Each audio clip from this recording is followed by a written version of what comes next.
Hey everybody, Ashton here with Gents, and today I'm coming to you with my top 10 winter designer list. I'm not guaranteeing you that these are the top 10 compliment getters or top 10 beast mode fragrances or anything like that.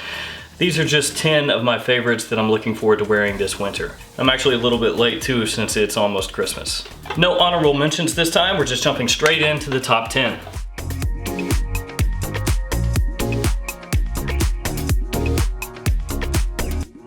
Number 10, I'm going to go with kind of a modern classic. It is Dolce & Gabbana's The One Eau de Parfum.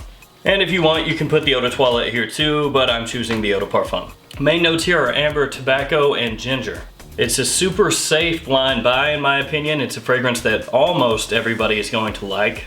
I mean, it really is a great scent. I love the way that it smells. I loved it originally when I first smelled the Eau de Toilette, and I love the Eau de Parfum just as much. The main thing that holds this back is the performance, which almost everybody universally will tell you sucks. It's warm, spicy, rich, and sweet. It's a perfect date night fragrance. It pulls people in, it makes them want to smell you closer, and if you're on a date, that's kind of what you're going for. And with all that said, it should be obvious, but it's a big compliment getter as well. Personally, the crap performance doesn't really bother me. I'll spray it on heavier if I want to, and if I want to leave it a little more alluring, I'll spray it on lighter. It was a love at first smell with that fragrance back with the Eau de Toilette. I love the Eau de Parfum just as much. It comes in at number 10. Number 9, we're going with Yves Saint Laurent. It is a La Nuit de l'Homme fragrance, maybe not the one that you're thinking of. It is Le Parfum. Main notes here include fruity notes, pepper, lavender, and vanilla. This one doesn't seem to get talked about very much. It opens with a touch of citrus, which gives way to pepper, lavender, vanilla, and spiced fruits. This one is also a very sexy, alluring type of fragrance that's going to work well on a night out or a date night. This fragrance is also a big compliment getter, just like the one. It smells fantastic, especially through the mid. The drawback here is it has subpar performance. But I choose to overlook that because La Nuit de l'Homme Le Parfum smells fantastic and not many people out there are smelling like that. Number 8, we're going to go with one that's a little bit off the beaten path. It is Aramis Perfume Calligraphy Rose. Now this one's going to be for the more adventurous people out there. This isn't going to be for most guys who are just looking for a compliment getter or something easy to wear through the colder months. This has rose, myrrh, olibanum, and labdanum, among other notes. So what do all those notes combined make? A very deep, resinous, balsamic rose fragrance. And this one is one I actually get very good performance with, so this is one that I don't spray on too heavily when I wear it. A number of people out there compare this to a By Kilian fragrance, which is Rose Oud, only this costs $30, and as we all know, By Kilians do not cost $30. By that, I mean they're expensive. But what does that mean if so many people are saying it smells like Rose Oud?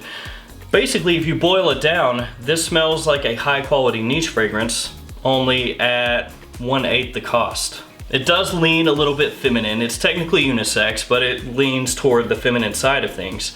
But if you're looking for a very rich, resinous, smoky rose fragrance, check that one out. That is going to bring us to number 7. Number 7 is the newest release out of this bunch.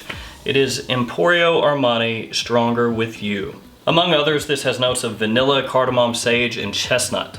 And a lot of you out there might be thinking, Stronger With You, that's a generic fragrance. And I'm not really going to argue with you there. It opens up very bubblegummy sweet. It's something that's been done over and over and over again, so I'm not going to argue that that's generic. As it dries down though, it becomes a warm vanilla with chestnut and touches of spice. At that point, it becomes a little bit more unique. There's also a touch of smoke in there. It shares similarities with Armani Code and Armani Code Profumo. Specifically Profumo if you take out that root beer accord, which I love. It isn't overly unique, but it is a compliment getter and it is a solid performer. Main reason that I'm going to be wearing it a good amount this year is because it's brand new, and especially around here not many people are going to be wearing it, and I imagine that in the years to come it's going to be eclipsed by other fragrances or oldies that I like even more, so might as well get in some wear now. But like I just said, if you're looking for compliments, it does get that job done. So in more casual settings or when you're around people and you want to wear something safe that you know everybody's going to like, you can go for that one. Number 6 is a fragrance that I reviewed not that long ago. It is Bvlgari Man Black Orient. So if you want more detail on this one, just go watch that review. There's rum, leather, oud, and cardamom in this fragrance. It opens boozy and sweet with a touch of spice. In that opening, it is fairly similar to Bvlgari Man in Black, but as it dries down, they start to separate and go their own ways. As it dries down, florals come into this fragrance. They mix with incense, and they also mix with that boozy, sweet, rich rum from the opening. In the dry down, the main thing that happens here is an oud and leather combo, which should let you know that it's a very masculine fragrance. It's a very good performer, it's a little bit sophisticated, a little bit refined, very good for cool weather, and if you like spicy, boozy, rich fragrances, it's a winner. Number 5, I'm going with another fragrance that I have reviewed in the past. It is Paco Rabanne 1 million Prive. And this is my favorite 1 million, not that it matters to you. Main notes here are cinnamon, tonka, and tobacco. And that's pretty much the main thing that I get, or the main thing that I remember from this fragrance, a sweetened cinnamon tobacco. There's also a touch of citrus in the open and a bit of myrrh as the fragrance dries down, but that tobacco is what I keep coming back for. I've seen it compared to Spice Bomb. I don't think they're really similar. They both do have spice, but they're not the same. Basically, if you like sweetened, spicy tobacco fragrances, then you should like this one as well. And while there is definitely sweetness here, it's more refined than in the original 1 million or 1 million Intense. Because the sweetness in those fragrances basically bash you in the back of the head with a baseball bat, this one reins it back a little bit. It's more like a slap in the face with a white glove.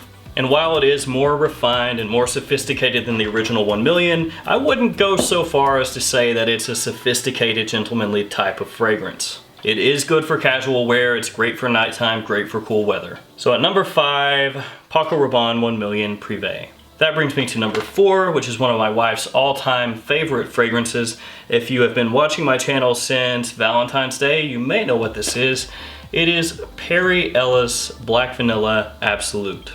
And this is from their oud line. And none of those 3 fragrances have all that much oud. Main notes here are vanilla, rum, white tobacco, and oud. And this one gets compared very often to Guerlain Spiritueuse Double Vanille, which is much more expensive than this. And I will tell you, I own both of them. This is a fantastic alternative to the Guerlain at a much more affordable price. And like I said when we first introduced this is more of a boozy, sweet vanilla fragrance than it is an oud fragrance, despite the fact that oud is in all caps right in the middle of the bottle. Now that's not to say there's no oud, there's some here, it's just minimal and in the background and more of a sweetened oud, which honestly most people prefer. When this first came out, there was a bit of a hype train behind it, it sold out really quickly and it was going for crazy prices on eBay. Nowadays, thankfully, it's back in stock pretty much everywhere and you can pick it up on the cheap easily. If you're looking for a boozy, sweet vanilla fragrance with a little touch of oud that's great for cool weather, check this one out. Or if you're just looking for a cheap alternative to Spiritueuse Double Vanille, also check this out. Alright, that takes us to number 3, and a fall and winter list would not be a fall and winter list without a Mugler. Typically I would put Pure Havana in here, which is my favorite, but this year we are going with Pure Malt.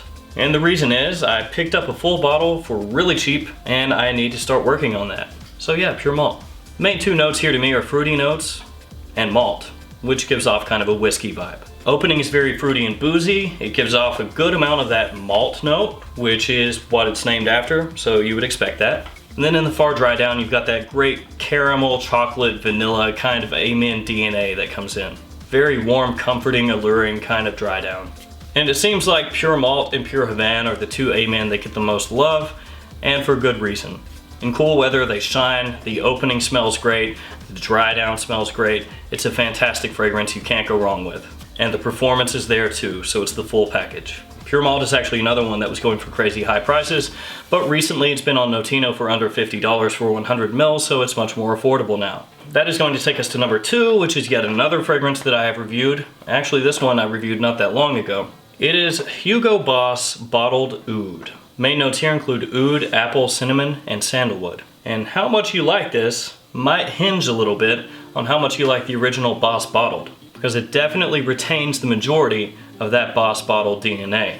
Basically, you take that Boss Bottled DNA that has that cinnamon apple, some people call it apple pie, and add in a nice sweet oud note right on top. It is easy to wear, just like the original Boss Bottled. It is a potential compliment getter. It works better in the cool weather because of that oud that's added on. And it's almost like a more fresh designer take on oud fragrances. A lot of times oud fragrances try to go very spicy or sometimes very dark, but this one retains most of its freshness and just adds the oud in to the original Boss Bottled DNA. For me, it's a winner. I love the way it smells. Again, very easy to wear. And when I want a little bit of oud, but I don't want to potentially choke out people around me who may not be ready for oud, I reach for that one. That's gonna take me to number 1 for my winter list of 2017.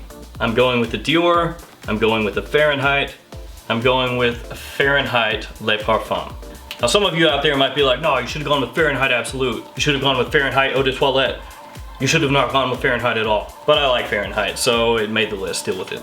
Some of the main notes here include violet, vanilla, rum, and suede leather. And this is like an easier to wear, more refined, more sophisticated, more classy version of the original Fahrenheit Eau de Toilette. It's basically been modernized. The thing that lots of people either love or hate about the original Eau de Toilette, the opening that has a petrol/gasoline vibe, that has been pretty much removed. So for some of you that's a drawback, and for others it's a positive. It does open up with a little bit of violet, but the violet here doesn't give off that petrol vibe. There's a boozy rum vanilla early on, and as it dries down, it becomes a sweet, boozy leather suede fragrance. Performance on this is good, but it's not beastly. It's not like the original vintage Fahrenheit Eau de Toilette or anything like that. I know some people were disappointed when it came out because it was an Eau de Parfum, and some people were thinking, oh, this is gonna be a beast, it's gonna choke people out, I love it. And then when it wasn't, they were let down. Personally though, it works great for me. It does lean a little bit more formal than it does casual, but that doesn't really change the fact that it's a fantastic cool weather fragrance. Alright guys, that is it. That is my top 10 list for Winter 2017 Designer Edition. Let me know in the comments some of the fragrances that you're going to be wearing this winter. And as always, thank you so much for watching. Like, comment, subscribe. I will see you guys next time.